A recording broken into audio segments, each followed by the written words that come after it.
안녕하세요. 코인킹 곽두팔입니다. 이제 1차 매수의 시기가 드디어 거의 다 왔습니다.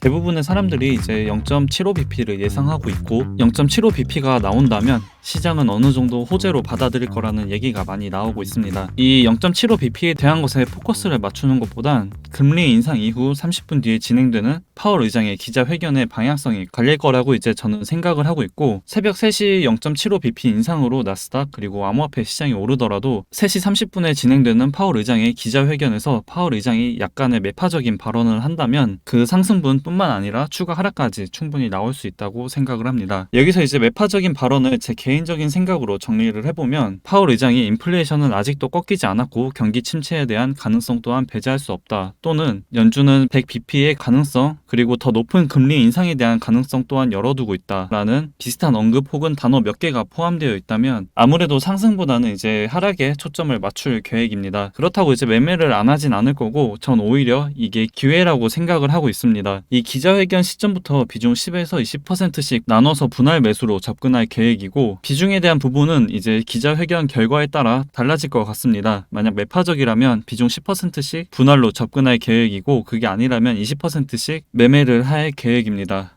2차 매수는 18,800달러에 진행을 할 계획이고, 우선 손절가는 6월 18일 저점이었던 17,622달러로 잡았습니다. 딱 17,622달러가 아닌 17,600달러 정도까지 볼 생각이고, 이 구간을 손절가로 잡은 이유는 이제 그 전 차트를 보시면 아시겠지만 저점을 깰 땐 그 이후에 지지나 매물대 구간이 없기 때문에 어디가 저점인지 모르는 추가 하락이 나와 저는 이제 가장 최근 저점이었던 부근을 손절가로 잡았습니다. 일봉상으로 5일선과 21선 데드크로스는 이제 거의 확정이라 볼 수는 있지만, 가장 최근 7월 13일에서 15일의 움직임처럼 21선은 그대로 타고 올라가는 모습을 보여줄 수도 있고, 또 지금의 기회로 잡는 가장 큰 이유는 아무래도 8월엔 금리 인상 일정이 없습니다. 미국 CPI의 발표가 있긴 하지만 최근 유가 하락과 다른 에너지나 곡물 등의 가격이 어느 정도 낮춰진 상태의 결과가 포함되어 있는 것이기 때문에 8월달은 이제 반등의 기회라고 보고 있습니다. 애초에 손절가를 확실하게 잡고 들어가는 것이기 때문에 딱히 큰 어려움은 없다고 생각하고 있고, 이 시장은 항상 오를 수도 내릴 수도 있어 당장 오늘 새벽이라도 새로운 변수가 존재는 하겠지만 우선 이 계획된 매매로 접근을 할 계획입니다. 먼저 이제 매매하는 코인은 비트나 이더를 중점으로 할 계획이고, 다른 알트들은 순환 펌핑을 보면서 맞춰갈 계획입니다. 이 부분 참고하셔서 이제 다들 좋은 결과가 나왔으면 좋겠고, 오늘 새벽 마이크로소프트와 구글의 실적 발표가 있었습니다. 두 회사 모두 결과는 월가의 전망치보다 밑돌았고, 코로나 팬데믹 이후 2년 만에 가장 낮은 매출 성장률을 기록하기도 했습니다. 아무래도 해외 매출 비중이 큰 미국 빅테크 기업들의 강달러가 악재로 받아들여졌다라고 볼 수도 있고, 먼저 마이크로소프트 실적부터 간단하게 살펴보면 이번 2분기 마이크로소프트 주당 순이익이 2.23달러를 기록했으나 예상치였던 2.29달러를 밑돌았습니다. 그리고 매출 또한 118억 7천만 달러로 예상치였던 524억 4천만 달러를 하회하는 결과가 나왔습니다. 구글도 마찬가지로 1.21달러를 기록해 예상치였던 1.28달러까지 못 미쳤으며, 매출 또한 696억 9천만 달러로 예상치였던 699억 달러를 하회하는 모습을 보여줬습니다. 마이크로소프트와 구글 모두 전년 동기 대비 매출 증가율은 각각 12%와 13%를 기록했는데, 이 수치는 이제 2020년 2분기 이후 2년 만에 최저치를 기록했습니다. 2020년 2분기 이후 2년 만에 최저치를 기록했습니다. 이번 2분기의 실적 발표에서 이제 빅테크 기업들의 실적 부진은 아무래도 달러의 강세 탓으로 많은 사람들이 이유로 보고 있고, 마이크로소프트는 해외 매출 비중이 약 50%이고 구글은 55%인 걸 봤을 때 이러한 해외 매출 비중이 큰 기업들이기 때문에 달러 가치가 상승에 따른 현지 통화 가치의 하락이 가장 큰 이유이며, 해외에서 같은 매출을 올려도 이를 달러로 전환하는 과정에서 감소하게 된다고 해석할 수가 있습니다. 그 다음으로 전 세계적인 인플레이션에 따라 소비자들이 지갑을 닫고 있는 점 또한 빅테크 기업들의 2분기 실적 성장세를 둔화시킨 이유 중 하나라고 보고 있습니다. 마이크로소프트 같은 경우엔 글로벌 PC 판매량이 전년 동기 대비 12%가 감소했으며, 이 수치는 9년 만에 가장 큰 하락폭을 나타내고 있습니다.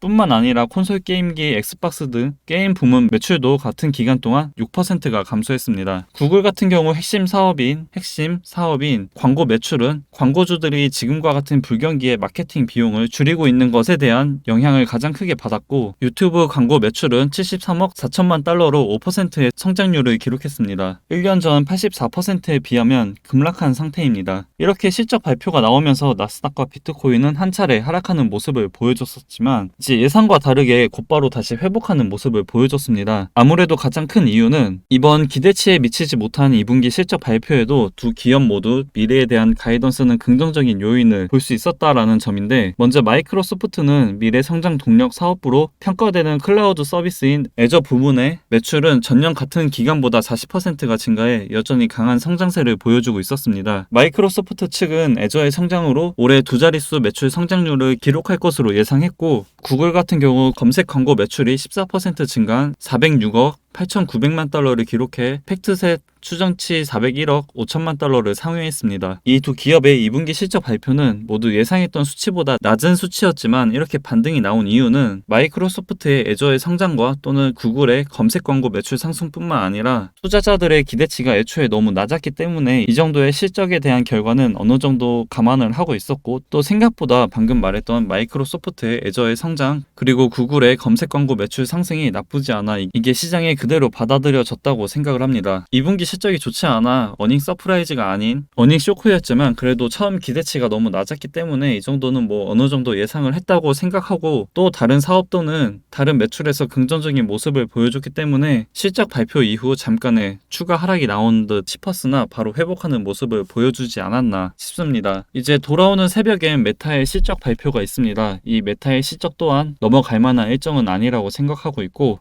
또 시총도 600조 원대로 비트코인보다 높은 시총을 기록하고 있기 때문에 상승하거나 하락한다면 충분히 나스닥에 영향을 줄 수 있지 않을까라고 생각을 합니다. 현재 메타 즉 페이스북과 인스타그램의 가장 큰 문제점이라 볼 수 있는 것은 이제 SNS 절대 강자라 볼 수 있는 페이스북이 후발주자인 틱톡의 플랫폼을 어느 정도 베끼고 있는 모습을 보여주고 있기 때문이라고 생각을 합니다. 저는 이제 페이스북은 안 하지만 인스타그램 같은 경우엔 최근 릴스라고 해서 짧은 15초 정도의 동영상이 어느 순간부터 노출이 많이 되고 있습니다. 이건 이미 틱톡에서 먼저 하고 있었던 것인데, 원래 첫 화면에 떴던 친구 등의 콘텐츠는 별도 탭으로 옮겨지고 이 릴스라는 플랫폼 노출을 더 많이 늘린 상태입니다. 그리고 데이터 분석 업체인 데이터아이에 따르면 1분기 틱톡의 이용자당 월 평균 이용 시간은 23.6시간이었지만 페이스북은 19.4시간으로 기록했기 때문에 점점 뒤처지고 있지 않나라는 우려가 나오고 있는 상황입니다. 특히나 메타는 27일, 한국 시간으로는 28일 나스닥 장 마감 이후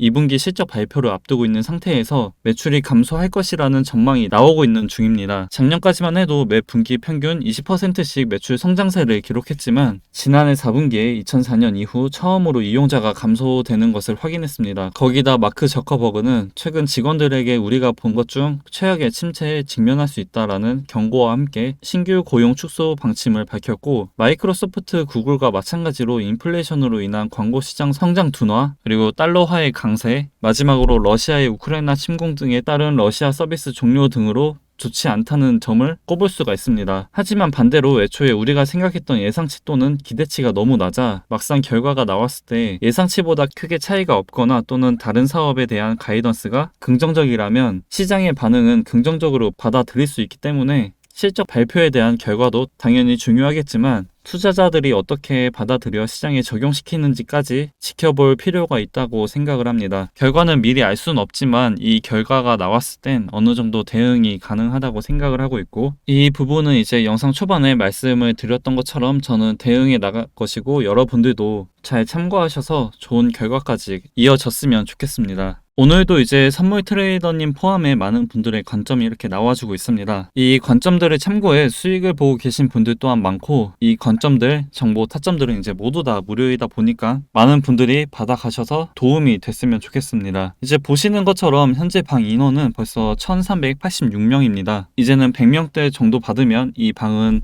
입장이 종료될 것 같고, 현재 저만 말씀드리는 게 아니라 외시의 다른 채널들에서도 계속 언급이 되고 있기 때문에 이 방 인원 차는 속도는 더 빠르게 끝이 날 것 같고, 늦기 전에 좋은 혜택들 모두 다 받아가셨으면 좋겠습니다. 그리고 현재 저희 외시 투자 그룹을 사칭하는 제보가 계속 들어오고 있습니다. 투자자분들에게 문자나 전화 연락을 드려 매수 종목을 드린다거나 아니면 상장 정보를 준다고 하던가, 이런 피해 사례가 계속 나오고 있습니다. 저희는 일체 고객 정보를 유출하지 않고 있으며 개인적으로 연락을 드려 추천 종목이나 상장 정보를 준다고 하지 않습니다. 사칭에 관한 연락을 받으셨거나 피해를 입으신 경우 당사 대표 번호인 1600-7683으로 신고 또는 담당자가 진짜 있는지 확인 한번 부탁드리겠습니다. 오늘 준비한 내용은 여기까지이고요. 내일은 여러분들에게 더 도움이 되는 내용들 준비해 찾아뵙겠습니다. 항상 시청 감사하고 코인킹 곽두팔이었습니다.